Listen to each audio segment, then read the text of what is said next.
দেখতে চাই কোন নারী এবং পুরুষ ধৈর্যের সঙ্গে মোকাবেলা করে, কোন পুরুষ ধৈর্য ধরে, কোন নারী ধৈর্য ধরে, পরীক্ষাকে পরীক্ষা মনে করে ধৈর্য ধরে সামনের দিকে আগায়। কিন্তু আমরা মাঝে মধ্যেই সালিশ বিচার করি। কেউ বউ ভাত খাবে না, ভাত খাবে না তো সিরিয়া খাক, না সিরিয়াও খাবে না, বলে তোমার ঘরই করবো না। অপরাধ কি কয়ে, তোমার বাড়িতে অভাব।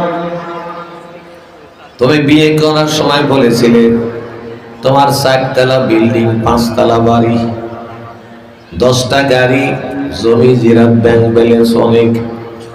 এখন তো দেখি কিচ্ছু নাই, এখন তো দেখি কিচ্ছু নাই, সব শূন্য। তোমার ভাত খাবো না, চলে যাব তোমার বাড়ি থেকে।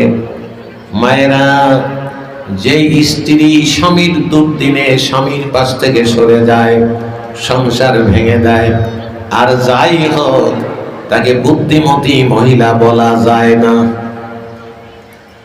স্বামীর দুর্দিনে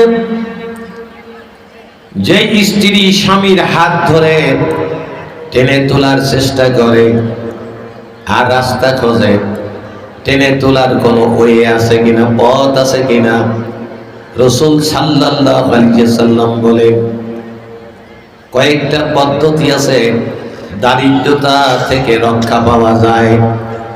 তার এক নম্বর হলো, স্বামী আর স্ত্রী যদি দুইজনকে সালামের আদান প্রদান করে, স্বামী স্ত্রীকে সালাম দেবে, আসসালামু আলাইকুম ওয়া রাহমাতুল্লাহ, স্ত্রীও স্বামীকে সালাম দেবেন, আসসালামু আলাইকুম ওয়া রাহমাতুল্লাহ।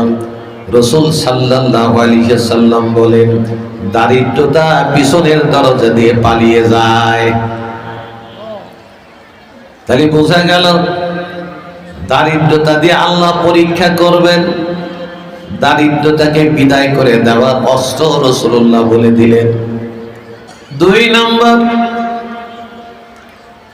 নামাজ আদায় করে, নফল নামাজ পড়ে স্বামী আর স্ত্রী পাশাপাশি বসবেন, আল্লাহর দরবারে দোয়া করবেন, ইয়া রাজ্জাকু যুল কুওয়াতিল মাতিন, ইয়া রাজ্জাকু যুল কুওয়াতিল মাতিন, ইয়া রাজ্জাকু যুল কুওয়াতিল মাতিন। এই দোয়া পড়তে থাকবেন বোনেরা, মায়েরা, দেখবেন আল্লাহ তাআলা বাড়ি থেকে অভাব দূর করে দিয়েছেন। অভাব সম্পর্কে বলতে গিয়ে রাসূল বলেন, দারিদ্রতা মানুষকে কুফুরির দিকে নিয়ে যায়। দারিদ্রতা যখন এসে যায়, অভাবের স্বভাব নষ্ট, পরিবারের সবাই পায় কষ্ট, সেটার নাম হলো অভাব।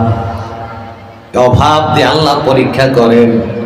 রব্বুল আলামিনের প্রতি ধৈর্য ধারণ করে, অভাবকে অভাব মনে করে যেই মহিলা ধৈর্য ধারণ করে, যেই ভাই ধৈর্য ধারণ করে, পুরুষ ধৈর্য ধারণ করে, আল্লাহ পাক রব্বুল আলামিন তার ঘর থেকে আস্তে করে অভাব নামক এই আপনার আলামত সরিয়ে নেন।